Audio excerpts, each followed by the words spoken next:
Ça fait un peu peur pour nous, enfin moi personnellement ça me fait un peu peur parce que je veux une famille. C'est vrai que c'est un problème parce que du coup, on va pas pouvoir repeupler la France. Et puis, à un moment donné, qui va payer?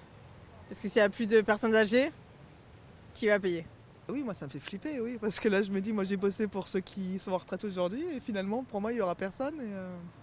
Oui, ah oui, bien sûr ça fait peur. C'est important de cotiser pour nos anciens, sachant qu'ils ont travaillé aussi avant nous. Maintenant, ce qui nous fait peur, c'est que l'âge de la retraite, il commence à augmenter. Donc on se dit, en fait, on va travailler plus longtemps. On a de moins en moins d'aide aussi pour les étudiants. Enfin, moi, je viens de sortir de ma temporalité étudiante et je vois que les aides diminuent, que ça saute et qu'il y a de moins en moins d'aide au logement, par exemple, d'aide ne serait-ce que pour les achats extérieurs, enfin annexes aux cours, à la vie en général. Moi, je sais que dans ma ville, enfin, je suis pas sur Paris directement, mais dans ma ville, il y a beaucoup de jeunes qui vont au Resto du Cœur. Et ça fait vraiment mal. Ça veut dire que la France vieillit, que les personnes sont de plus en plus âgées du coup, et qu'il y aura de moins en moins de jeunes pour reprendre le flambeau, et ça fait peur. Ça fait peur, je sais pas, parce qu'on est quand même 7 milliards sur Terre, donc je pense que c'est pas terrifiant non plus.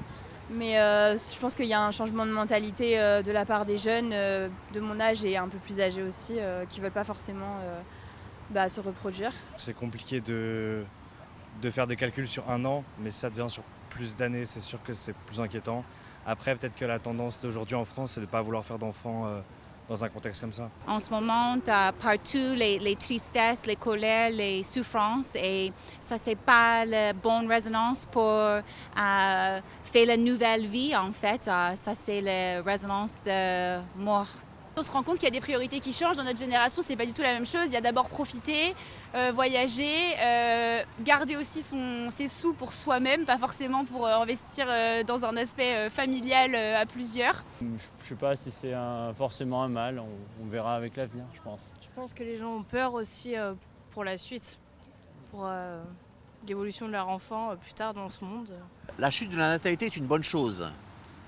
Il y a eu de l'inconscience collective. Un enfant, c'est un crédit à vie. On a accordé des prêts à des gens qui n'ont pas les moyens de les rembourser. Il faut être réaliste. Aujourd'hui, les Français, ils ont de moins en moins de pouvoir d'achat, de moins en moins d'argent. Et effectivement, moi, je n'en veux pas pour ces choses-là, parce que c'est très difficile aujourd'hui d'avoir un enfant, de pouvoir allier le pro et le perso.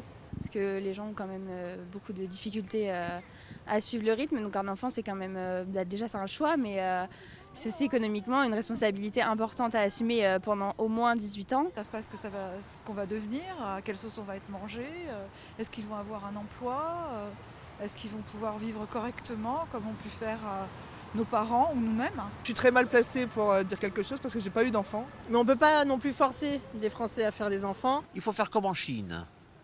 Un enfant, ou deux maximum.